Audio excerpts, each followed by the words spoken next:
Bem, sejam mais uma vez bem-vindos ao estudo do livro Qualidade na Prática Mediúnica. Nós estamos no episódio número 30.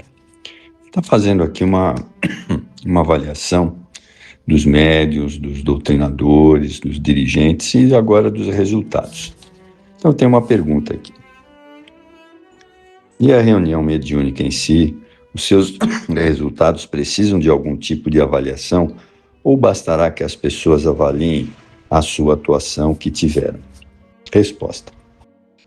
Conquanto a principal avaliação seja de cada um com relação ao próprio trabalho, os resultados coletivos, a visão do conjunto, podem e devem ser periodicamente focalizados. Somente que, neste caso, a forma de fazê-lo se caracterizará pela impessoalidade. O dirigente reunirá o grupo, depois da reunião mediúnica, de preferência numa outra sala e através de comentários, com a participação de todos, irá levantando os quesitos que considera importante. Uma outra questão. As passividades, de que forma avaliá-las? Poderemos sinalizar algum padrão que seja aferido de qualidade e desempenho dos médiuns? Resposta. Os primeiros padrões de qualidade relacionados com as passividades são equilíbrio, ou seja, ordem, comunicações controladas, sem exacerbações nervosas e postura dos médiuns educada, o que é o fruto de um clima vibratório harmonizado. Ritmo, sequência ordenada de comunicação, sem o tumulto de muitas psicofonias simultâneas nem o silêncio da sua falta em determinados períodos. Clareza das mensagens, que se obtém quando os médiuns são capazes de expressá-las de forma completa, sensações, emoções e pensamento das entidades. E compreensível, coerência, fidelidade, o que depende de uma boa canalização e filtragens, fluidez, reflexo de um vocabulário correto e adequado, isento de repetições e atropelos e lapsos. Como foi destacado antes, todos esses itens serão analisados de uma forma sistêmica, integral às comunicações vistas no seu conjunto, e não uma a uma, porque o que se deve ter em mente é desenvolver a percepção da equipe com relação aos objetivos finais do trabalho. Um trabalho de avaliação nesses moldes poderia começar com o dirigente fazendo perguntas de ordem geral do tipo: como é que vocês estão se sentindo agora depois da reunião? Na opinião de vocês, a reunião de hoje atingiu o nosso padrão habitual, superou ou esteve aquém? Seguir-se-iam questões mais direcionadas, como estivemos com relação ao equilíbrio ou ao ritmo, ou então o dirigente comentaria diretamente qualquer situação específica por ele observada no transcurso da reunião. Cada situação é uma situação, cada pergunta é uma pergunta. Cada comentário suscitarão do dirigente, das pessoas mais experientes em ordem, responder, aconselhar, visualizar, melhorias a serem alcançadas ou destacar, aconselhar, visualizar e melhorias a serem feitas. Uma outra questão. E como avaliar efetivamente o resultado terapêutico da reunião, uma vez concluída a avaliação das passividades? Resposta. Como sempre propusemos, com auxílio de alguns parâmetros ou padrões de qualidade. Basicamente, uma reunião mediúnica, de fins terapêuticos, movimenta recursos dos mentores da espiritualidade, via de regra, transcendentes à compreensão humana.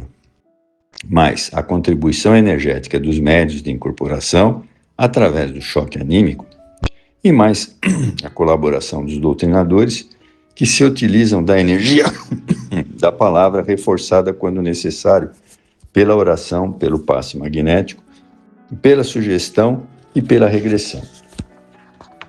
Então vamos lá. E o choque anímico?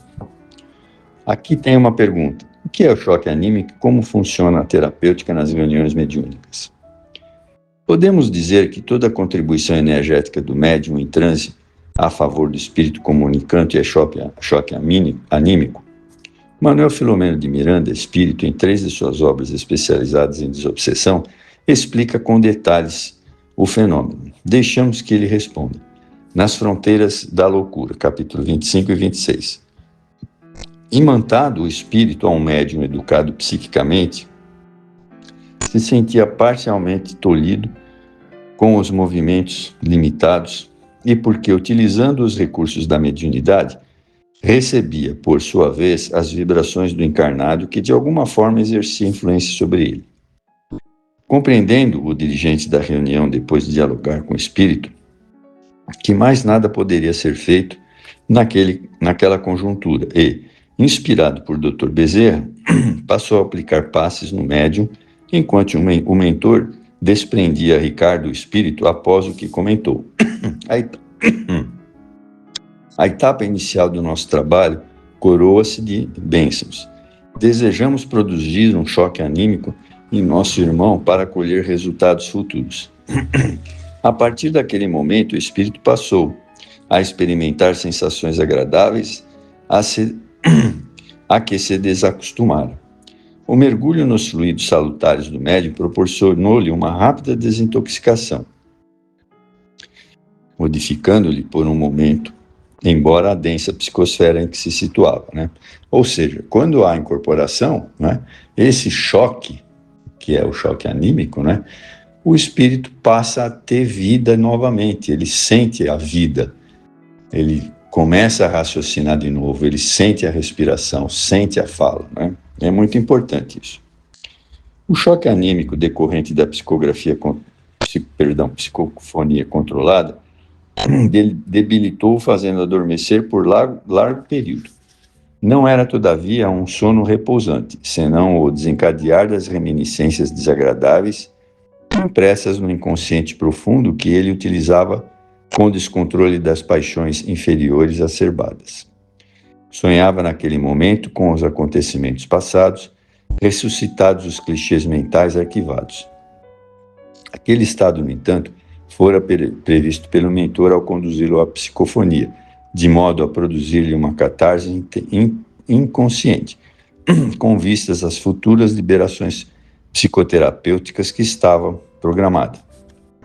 Da mesma forma que isso tudo o Manuel Filomeno falando, né? Da mesma forma que na terapia do eletrochoque aplicada a pacientes mentais, os espíritos que se lhe imantam recebem a carga de eletricidade, deslocando-se com certa violência dos seus hospedeiros.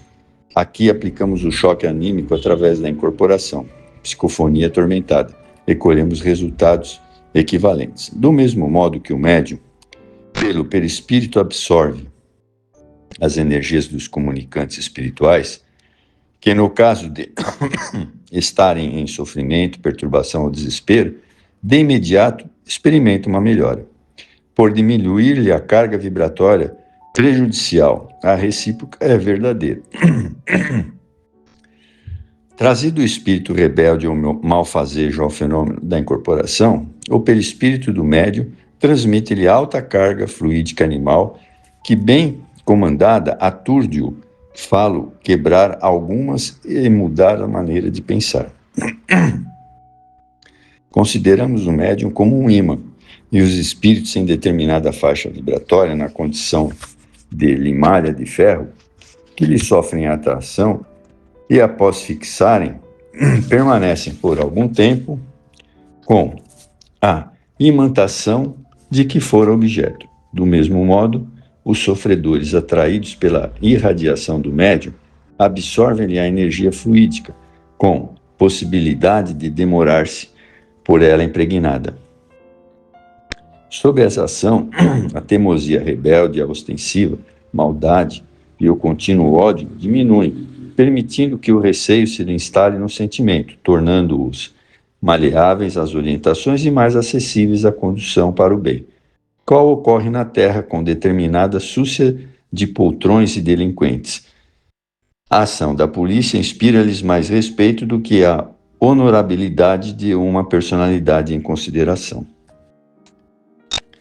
O tratamento, quer dizer, o desfazimento da ideoplastia exotropia, foi demorado por causa da imposição da monoideia deformante e instilação exterior do ódio, além do que ele fazia em germe. A desimantação teria que receber uma técnica de choque através de vibrações dissolventes que atuassem no paciente, espírito, de dentro para fora, para despertar na consciência e de fora para dentro, desregulando a constituição física, refere-se ao perispírito, da aparência que lhe foi colocada. Agora ele dormirá para o necessário equilíbrio do perispírito. Quando a diretora informou que ele, o espírito que blasonava, incorporado ao médium, iria sofrer já o efeito da prisão na qual se achava o organismo do médium e cujo corpo não podia manipular, o espírito que descarregava suas energias de violência no médium, que as eliminava mediante sudorese viscosa, abundante e fluidos escuros em quantidade, começou a sentir-se debilitado. Nesse momento, a ação do perispírito do encarnado sobre ele fez-se muito forte e começou a encharcá-lo de fluido animal que lhe constitui o envoltório.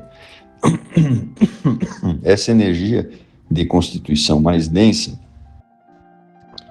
produzia no comunicante sensações que angustiavam como se lhe gerasse asfixia completa. As forças que lhe eram aplicadas pela benfeitora e a psicosfera geral indicam sobre ele de forma desagradável, demonstrando-lhe o limite da própria vontade e a debilidade de meios para prosseguir no alucinado projeto do mal a que se afervorava. Então, veja, por essas situações aqui que a gente leu, nesses casos acontece um animismo, né? Ou seja, aquele choque anímico que o espírito recebe quando dá incorporação faz ele ver outras possibilidades, né? Então, é por isso que a gente faz esse trabalho e ele tem um significado muito importante para os espíritos que estão sendo tratados. Bem, eu agradeço pela oportunidade de falar com vocês e espero que sirva essas leituras para alguma coisa de vocês. Muito obrigado.